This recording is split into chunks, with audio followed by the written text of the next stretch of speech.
అన్ని ఫీల్డ్లో ఎత్తుపల్లాలు ఉంటాయి, కానీ సినిమా ఫీల్డ్ అలా కాదు. సినిమా ఫీల్డ్ ఎలా ఉంటుంది తెలుసా? ఎత్తైన కొండలు, ఎత్తైన లోయలు. ఒక యాక్టర్ వల్ల మంచి డబ్బులు వస్తాయి, మంచి కలెక్షన్లు వస్తాయంటే అతను ఎత్తైన కొండపైన కూర్చోబెడతారు. అతనికి జనాదరణ తగ్గిపోయి అతని వల్ల కలెక్షన్లు రావు, ఇక పనికిరాడు అనుకుంటే లోతైన లోయలో పడేస్తారు. అలా ఉంటుంది సినిమా ఫీల్డ్. సినిమా ఫీల్డ్ లో సోమన్ బాబు గారు ముఖ్యంగా ఒక స్టేజ్ తర్వాత నటించకూడదని నిర్ణయించుకోవడమే కాకుండా తన పిల్లలను కూడా సినిమా ఫీల్డ్ లోకి రానివ్వకూడదు అని అనుకోవడానికి, డిసైడ్ కావడానికి కారణం కూడా ఏమి చాలా బలమైన కారణం ఉంది. ఎందుకంటే అంత ముందు ఆయన చాలా మంది గొప్ప యాక్టర్లు ఒకప్పుడు బాగా బతికి అదే సినిమా ఫీల్డ్ తీవ్రమైన అవమానాలకు గురి కావడం ఆయన దగ్గరుండి గమనించి, ఇలాగా మా జీవితాలు కాకూడదు, మేము ఇలా అవమానాలు పడకూడదని ఆ రోజు ఆయన డిసైడ్ అయిపోయి తనే కాకుండా తన పిల్లలను కూడా సినిమా ఫీల్డ్ లోకి రానివ్వకుండా అడ్డుకున్నాడు. అసలు కారణాలు తెలిస్తే ముఖ్యంగా ఆయన ఎవరిని గమనించారు, ఎవరిని చూసి ఇలా జరగకూడదు అనుకున్నారంటే ముఖ్యంగా కాంతారావు గారు తర్వాత సావిత్రి గారు. కాంతారావు గారు ఒకప్పట్లో ఎన్టీఆర్ ఏఎన్ఆర్ తర్వాత ఒక టాప్ హీరో. ఆయన సినిమా కాల్సీట్ కోసం, ఆయనకు అపాయింట్మెంట్ కోసం నిర్మాత క్యూ కట్టేవాళ్ళు. ఆయన సినిమా షూటింగ్ కి త్వరగా రావాలని ఆయనకి ఎన్ని కార్లు ఉన్నా ఇల్లు ఖరీదైన కార్లు పంపించేవారు, ఫ్లైట్ టికెట్స్ బుక్ చేసేవాళ్ళు.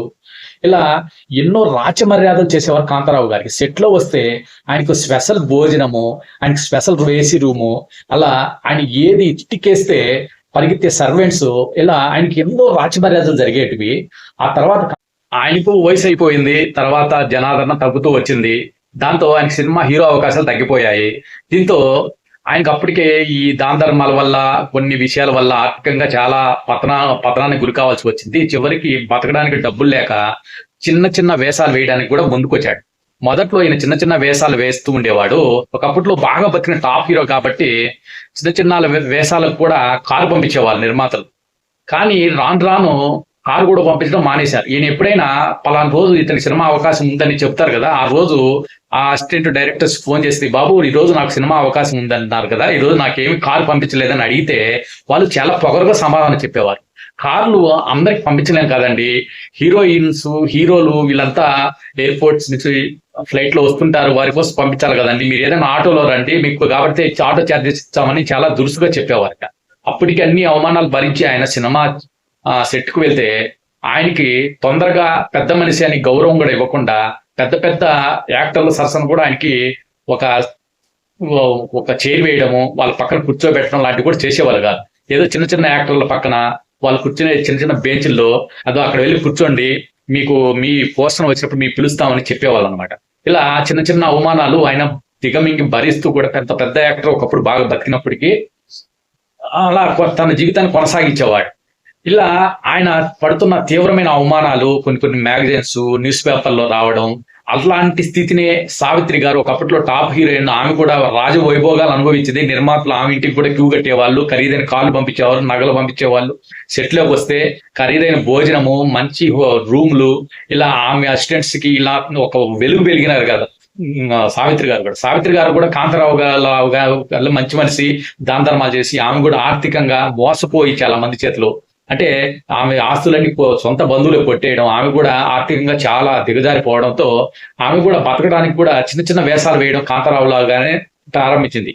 ఆమెకు కూడా అమర్యాదలుగానే చేసేవాళ్ళు. ఆమెకు కూడా సెట్లో ఒకప్పట్లో లాగా కాకుండా చాలా తక్కువగా చూసేవాళ్ళు. ఆమె అవకాశాల కోసం కూడా ఆమె కూడా చాలా వెయిట్ చేయాల్సి వచ్చేది. ఇలా సావిత్రి గారు, కాంతారావు గారు అంత బతికి చివరి చిన్న చిన్న వేషాల కోసం ఈ అసిస్టెంట్ డైరెక్టర్ల దగ్గర వీళ్ళని బతిమాలుకుంటూ వాళ్ళ అవకాశాలు, వాళ్ళ సమయం కోసం చూస్తూ ఇలా జీవించడం, ఇవన్నీ మ్యాగజైన్స్ లో, న్యూస్ లో రావడం, ఇవన్నీ సోమన్ బాబు గారు దగ్గరుండి గమనించడంతో చీచి ఇది సినిమా ఒక మాయాజాలం, ఒక మాయా ప్రపంచం, అన్ని బాగుంటే అగ్రస్థానం వేస్తారు, లేదంటే చిన్న చీమ చూసినట్టు చూస్తారు, ఇలాంటి ఫీల్డ్ లో మనకు మనశ్శాంతిగా ఉండలేము, ఎప్పుడు ఈ సినిమా ఫీల్డ్ లో రోజులు ఒకటేగా ఉండవు, కాబట్టి ఇలాంటి అవమానాలు మళ్ళీ నేను భరించకూడదు, సో ఇంతటితో చాలు, హీరోగా నటించాను, నాకు 60 సంవత్సరాలు వచ్చిన తర్వాత రిటైర్ అవుతాను, తర్వాత ఏదైనా బిజినెస్ చేసుకుంటాను, నా పిల్లలను కూడా ఈ సినిమా ఫీల్డ్ లోకి రానివ్వకూడదు అని ఆయన డిసైడ్ అయిపోయారు. ఇలాంటి వాళ్ళ గొప్ప వాళ్ళు ఒకప్పుడు ఒక వెలుగు పొందిన వాళ్ళు అదే సినిమా ఫీల్డ్ లో తీవ్రమైన అవమానాలు పడటము దగ్గరుండి చూసినాక సోమన్ బాబు గారు ఇది మోసపూరితమైన ఇండస్ట్రీ,